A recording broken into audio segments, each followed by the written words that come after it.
Hello everyone, this is part 33 of What If Naruto Was Madara's Brother, and I hope you guys enjoy this video and to like, to subscribe, to share, and check out the playlist, to see more comment down below. Now let's start the intro. They call me a god. They call me a god. They call me a god. Join my membership, the perks are great. It's in the description. One day later, Kyoto. It was a cold but beautiful night. The wind was almost non-existent. The lands ever silent. The last of humanity hiding behind the strong walls of the city.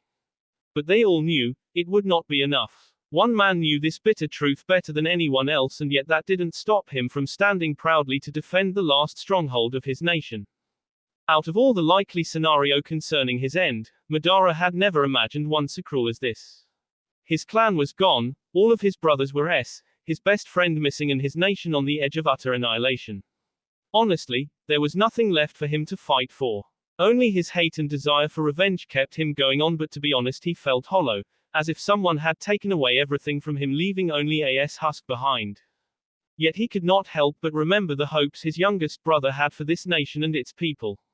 It was not just Naruto, but Tobirama, Naori, almost every single ninja regardless of their clans who for this country, they all made the ultimate for the land of fire. He had never imagined himself being a Hokage, much less a king, but there was no choice in those matters.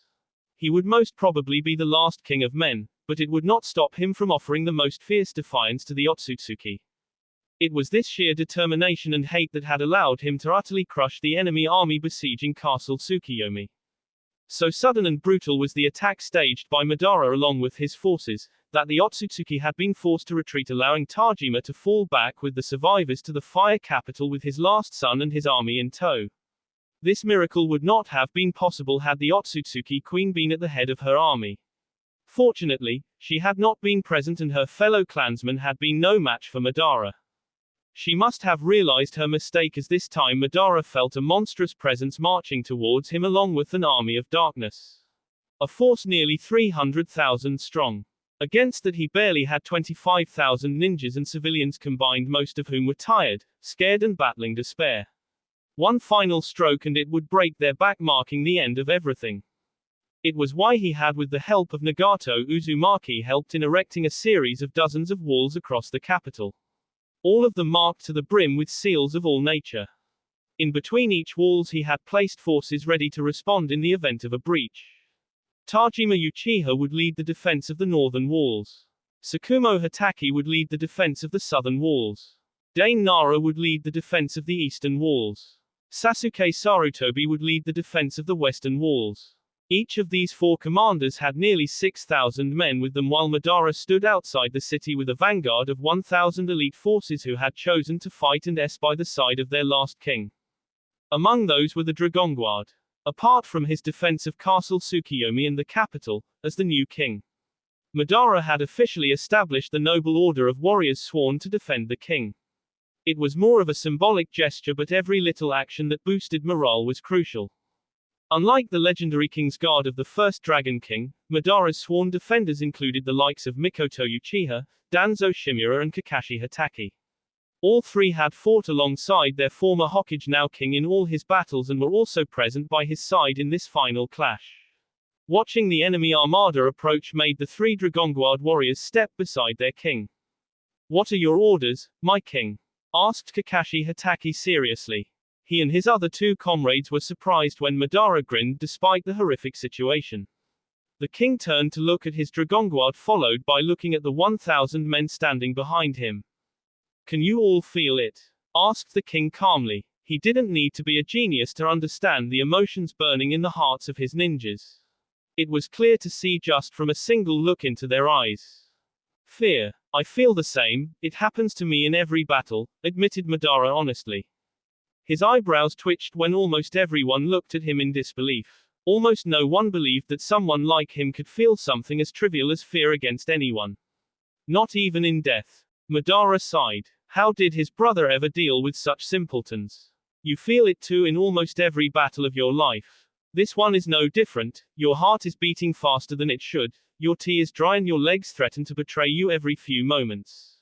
We all consider ourselves to be brave and skilled, we have trained for moments like these our entire lives, but in truth almost every one of us wonders whether it would be enough. Whether we would be able to complete our mission or succumb to doubts and fears. There is no shame in fear, but don't let it overcome your strength or you are already defeated. The truth is, brave men feel the same fear as cowards do, explained Madara frankly. Then how can a person be brave when they are afraid? Asked Danzo hesitantly, making Madara smile. You fight. You may piss yourself but you stand your ground, you may tremble but still grab your sword, you may cry for your mothers or loved ones but still meet an enemy you cannot defeat, you may lose hope but still continue fighting no matter what. It does not matter how weak or outnumbered you are, one truth never changes in this world. Everything can be K. Even the S. The king was pleased to see hope return in many eyes, including those of his Dragon Guard, as they stared at the monstrous enemy army with a newfound determination. Make a choice today. Choose to S or choose to make those bastards S for you. Most of all, keep on fighting until your enemy is S. They can be K, they can be wounded, they can be defeated. Maybe we are too few to win this battle, yet this is where we fight. This is where they S. Declared Madara loudly.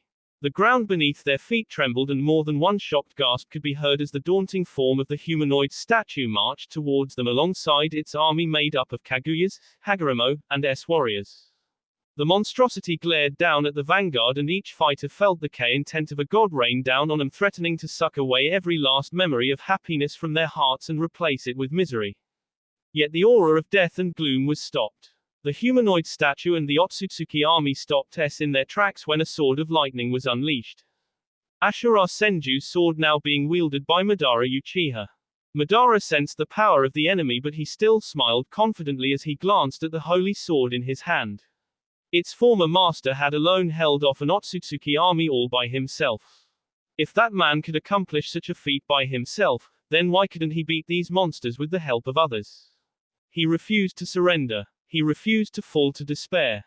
He refused to fail. With a proud smile, he glanced back at his elite soldiers whose eyes found his unwavering gaze. For Tobirama, Madara charged. Mikoto, Kakashi and Danzo all unleashed their swords together with one final battle cry leaving their lips as they charged. The roars of 1,000 elite ninjas from all over the world followed after them.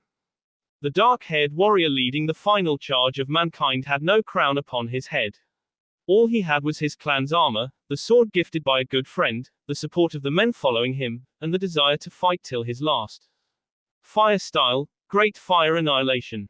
Madara and almost every fire user in his army finished their hand seals to deliver their opening attack even as they charged towards the enemy army. A wave of raging fire spanning across the entire battlefield was unleashed and headed straight towards the enemy army. Only to be absorbed away completely mid-charge. Madara clenched his teeth as he caught the amusedly smirking enemy queen seated atop the humanoid statue. Her outstretched hand now pointed a mocking finger towards Madara.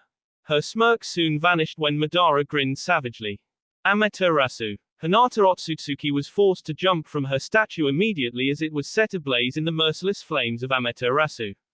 Those very same flames were again unleashed by the Uchiha's eyes and directly incinerated the entire frontal line of the Otsutsuki army.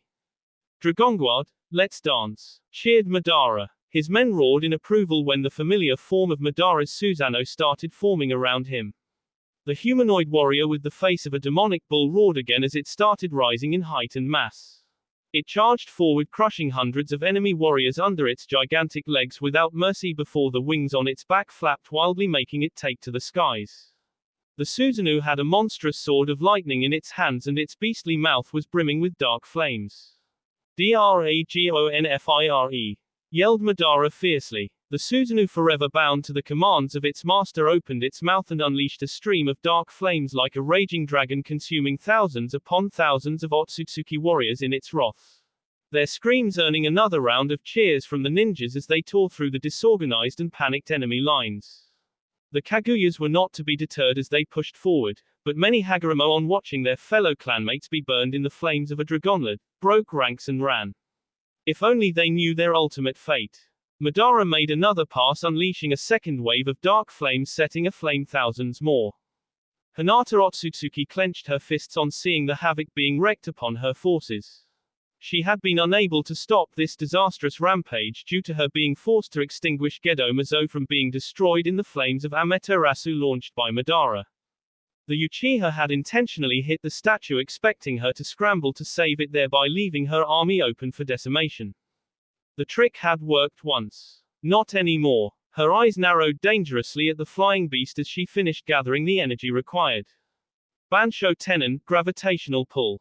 The Susanoo felt a fierce power suddenly grabbing hold of its body before yanking it down to the battlefield brutally. Nobody cared if hundreds of Otsutsuki allies and even few ninjas were crushed in that crash. To his credit, Madara quickly regained his bearings and was about to make his Susanoo stand back up when he heard a gruesome roar. The humanoid statue, now having recovered from the initial attack, charged right at him with in its hideous eyes. On top of the beast was the enemy queen.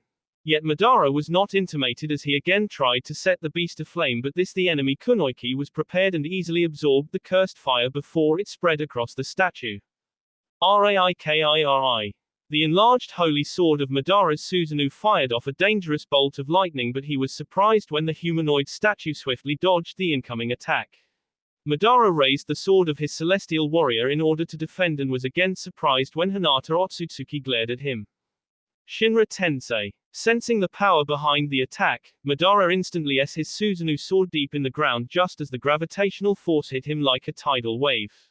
The Susanoo was brought to its knees even as dozens of fighters from both sides were sent flying away.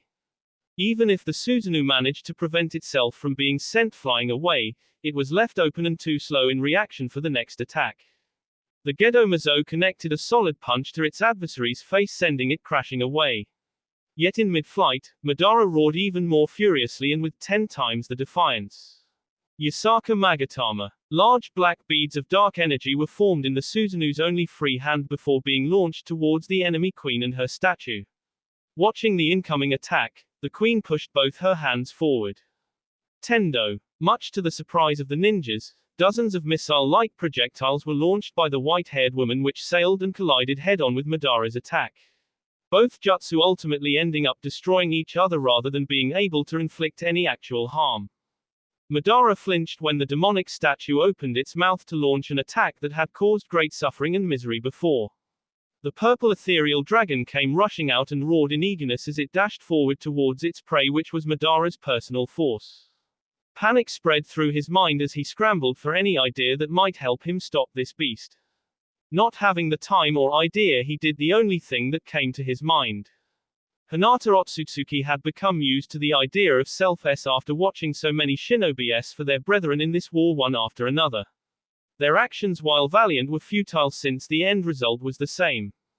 Except for Madara. The new and last Dragon King literally s his Susanoo right into the soul-stealing purple dragon. The beast itself was stunned when it didn't pass through the Susanoo and steal the soul of its master. A brutal left hook saw the dragon crashing to the ground. It looked up to see nothing but pure rage in Madara's eyes. The extended form of Raijin no Ken merged inside the Susanoo was raised in the air. For my brother. The holy sword plunged through the ancient beast, making it scream in agony as the lightning weapon surged a destructive power. The pure chakra clashed violently against the darker one of the dragon and ultimately subdued it. It was not enough for Madara, as he still remembered reading about the fact that this monster had his last brother and aunt. The dragon was already into half and convulsing in agony on the ground, much to the shock of the Otsutsuki. Madara gave it the same justice which he had given to the rebel leaders who had tried to destroy his army in the Land of Wind. The holy sword held by Susanoo severed the dragon's head mercilessly, and Madara grabbed the hideous face of the monster before tossing it right in front of Hinata. The Otsutsuki queen was shocked. It had been a very long time since she had seen such brutal power. Even the previous Dragon King fought more with tactics than power, yet he had also lost. But this king. The hatred in Madara's eyes for her was more deep and violent than the one she had seen in Indra. The king's Susanoo gave a fearsome cry, making many of Hinata's fellow clansmen and allies take several steps back. How will you defeat us, Uchiha Madara? A king with no dragons and a pitiful force, mocked Hinata. To her surprise, instead of the remark riling up Madara and making him attack recklessly, it only made the Uchiha stare at her as if she was a dumb child. You're looking at a dragon and I'm not the one using people for the dirty work. So far have the mighty Otsutsuki fallen, or were you this pathetic even during Kaguya's reign? I won't be surprised if that's true, scolded Madara harshly. Be careful with your words, Uchiha. Insult our queen again. F the queen. Madara's moment of triumph was soon replaced by dread when Hinata quickly performed a set of hand seals and her hand on the ground. Summoning jutsu. It was a moment of awe and despair both for the handful Uchiha along with their king when the smoke disappeared to reveal three magnificent beasts that were thought to be long lost. Only they had been taken captive by the Otsutsuki. Three beasts that were almost as large as the Susanoo now stood before the Uchiha king. Their scales as tough as the armor of Susanoo, their fiery breaths as the flames of Amaterasu, their eyes emitting the same anger and hatred present in the eyes of the Susanoo. To think I would be forced to fight against them. Sadness gripped Madara's heart as he saw the three dragons be placed against him. He, like the rest of his clan, had always believed that the ancient beasts had existed in the world once upon a time. To be finally proven right and see them with his own eyes brought him great joy. Knowing they were forced to serve the enemy filled him with anger. The Gedo Mazo, for all its power, was no match for these creatures as they flapped their wings and took to the skies for the first time in thousands of years. Let the dance of dragons begin, said Hinata coldly. Watching that smug smile be wiped off from Madara's lips only to be replaced by dread gave her great satisfaction. The Uchihas were so predictable and they were the same as Indra had been. Take away the pride and power, and they were nothing. She had seen nearly half of Indra's determination falter when his dragon summoning creatures were defeated and stolen by Hinata and her kind. In the first war, all of Indra's sons had received the dragon contract from their father. All of them had ridden those beasts into battle, and when they fell, the sons of Indra lost hope and were ultimately defeated. Seeing the same despair and sadness present in the eyes of the last Uchiha survivors gave her immense satisfaction. How ironic that they would at the hands of the very same beasts they had worshipped their entire lives. Still, she could not help but be impressed with Madara as the Uchiha king took his Susanoo to the skies to meet the approaching three dragons head-on. Only someone like Madara would have the balls to risk such a move. For all his faults and weaknesses, even the Otsutsuki queen could not deny the fact that Madara Uchiha was perhaps the most fearsome warrior she had ever seen. He knew he would today, he knew his defeat was imminent, he knew there was no hope, he knew his family was gone. Yet only word came out his lips for his terrified soldiers battling against the Otsutsuki hordes. Fight! Hinata raised her hand as she saw the Susanoo warrior about to clash against the furious three dragons charging towards them. The battlefield being consumed in their fearsome cries and looming shadows. As one, the three monstrous dragons unleashed a hurricane of bright red flames at the approaching Susanoo. Even if those monsters fought high in the skies, every warrior on the ground felt the scorching heat in those flames as they raced towards Madara, whose own warrior form unleashed its counterattack. Amaterasu. Dark flames were unleashed by the demonic bull-headed Susanoo and they clashed head-on against raging dragonfire. To everyone utter shock, the dark flames started not only pushing the dragonfire back, but also started consuming it, much to the surprise of the three dragons. The Otsutsuki queen was again left speechless by Madara Uchiha. He was not joking when he said he was a dragon himself. His anger and hatred burns even more brightly than those of the beasts themselves. How much power does he have in that mortal body of his? Deciding not to take any more risks against this dangerous foe, Hinata Otsutsuki gave the command. Gedo Mazo fired off a large bolt of lightning that directly hit the heart of the Susanoo where Madara was located. The warrior jolted, making the stream of Amaterasu flames falter. The three dragons pushed their own flames more viciously than ever. As the first cracks in the Susanoo started to appear, Hinata decided to deal the final blow. Bansho Tenon. Madara's control over his flames collapsed as he was brutally yanked back towards the ground. The dragons used the golden opportunity to swoop down straight towards the Susanoo and bathed it in their merciless fire. Hinata smirked as the warrior king fell to the ground brutally and was totally consumed in dragonfire raining down on him from all sides. She marched forward knowing it was the end for Madara. She was about to raise her hand in order to crush the diminished elite of the ninja when she heard that horrible scream. Turning back, she could not believe what she witnessed. One of the dragons crashed to the ground screaming in unbearable agony courtesy of the lightning strike that rained from the sky and through its tough scales. The reason for that strike was the lightning sword being held defiantly by Susanoo even as it was being burned alive. Madara and his beast, despite being badly burned, rose from the ground and jumped high in the air. The remaining two dragons had not expected this defiance and were too close to fly away. The holy sword of Raijin L through one of the dragon's heart as the remaining hand of Susanoo grabbed the last dragon by its end. The Uchiha king was panting harshly with bee leaking all over his body. While he was yet to be burned, his Susanoo was utterly charred from head to toe and crumbling apart.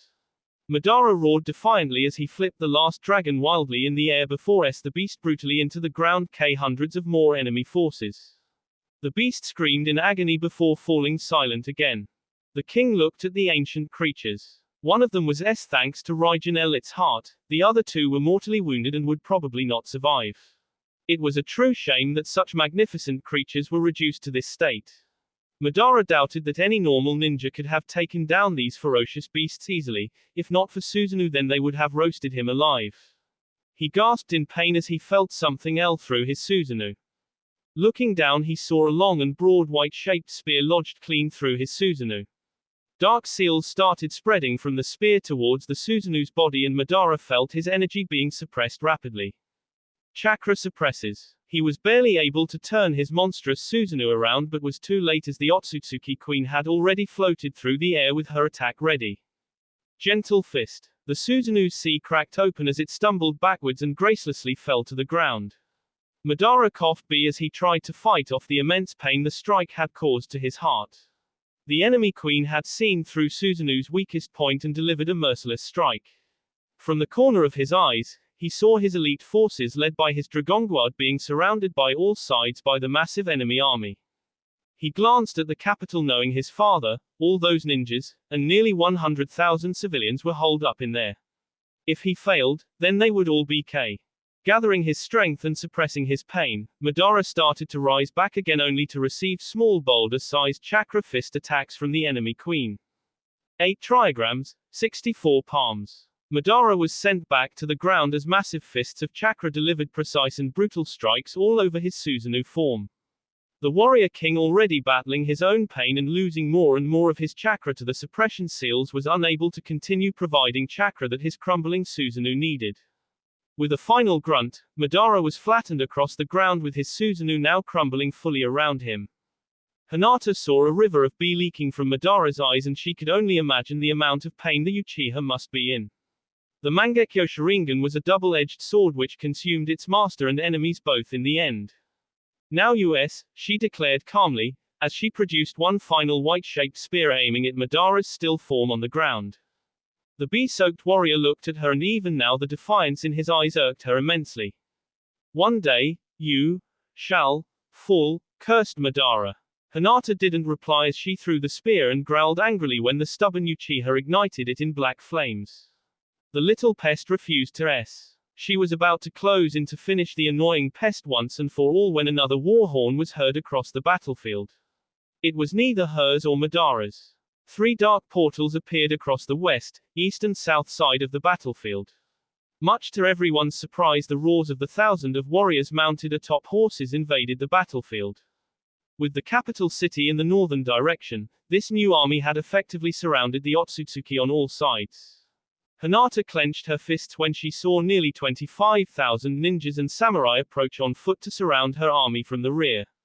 The Senju flag was held proudly by Hashirama Senju and Mito Uzumaki, who stood at the helm of this massive army.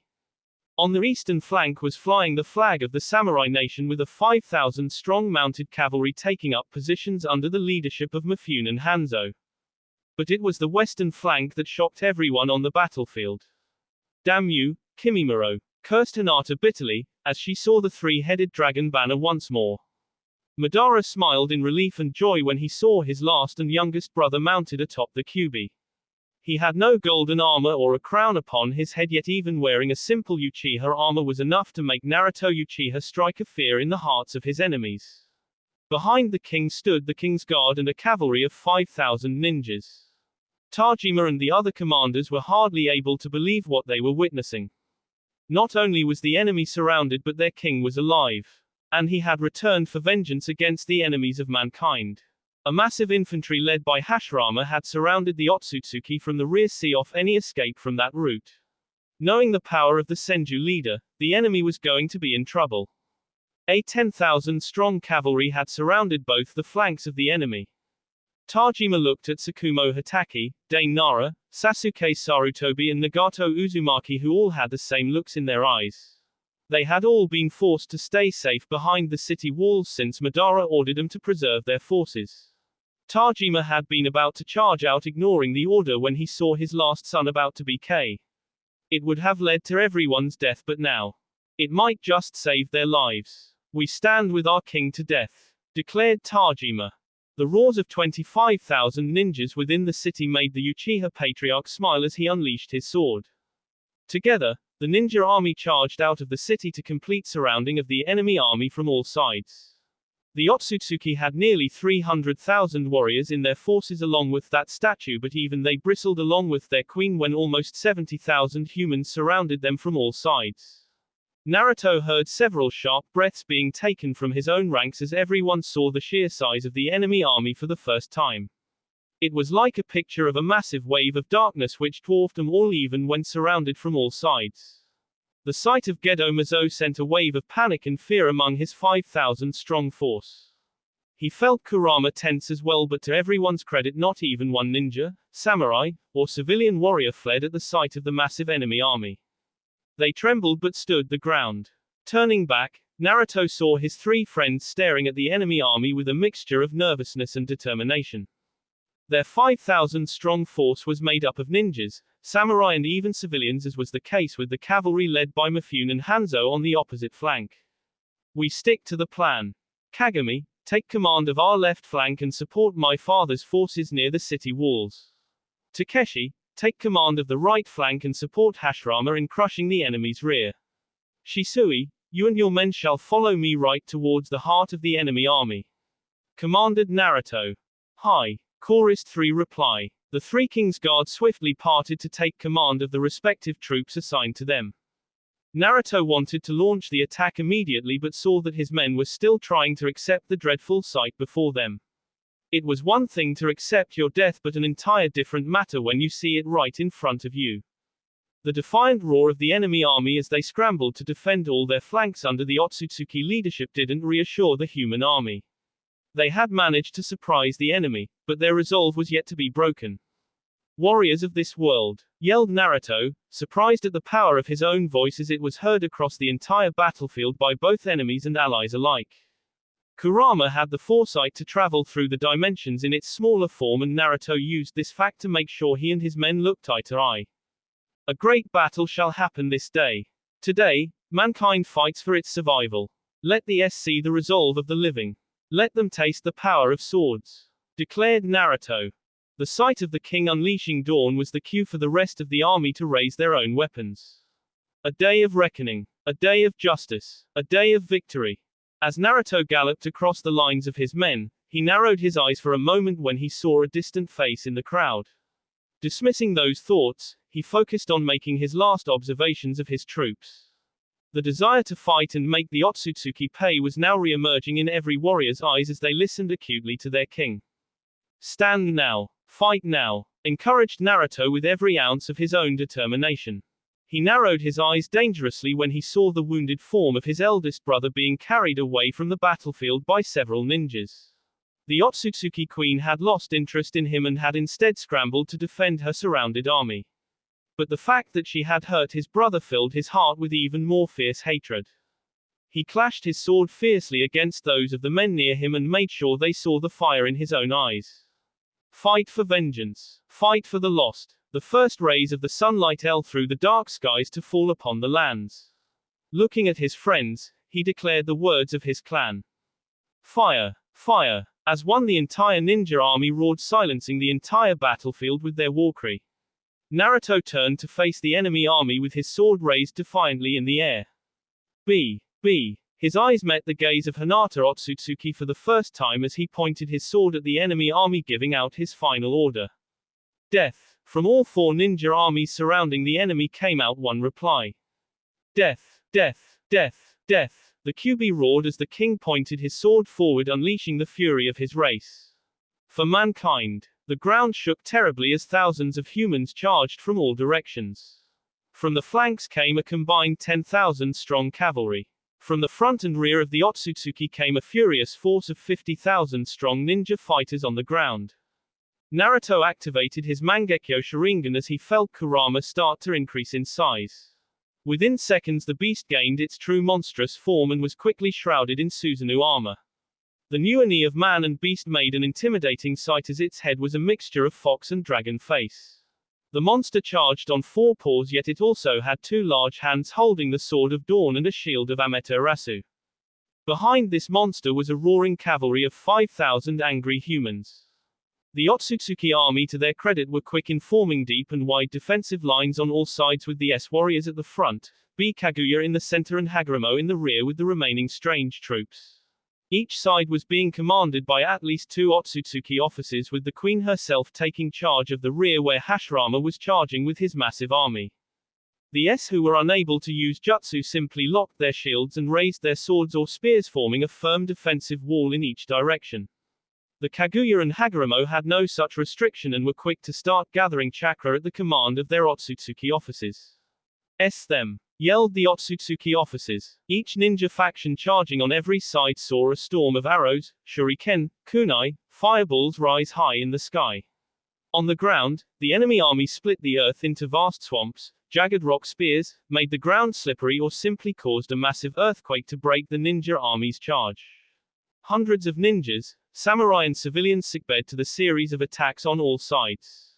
Charge! Yelled Naruto M. On the rear, he saw Hashirama unleash a forest of trees that annihilated the entire frontal ranks of the enemy despite the Otsutsuki queen's best efforts to defend her men. On the east flank, the samurai cavalry led by Mifune and Hanzo continued their charge despite their mounting losses, and Hanzo even unleashed a smokescreen of poison that directly hit several Kaguya and Hagoromo.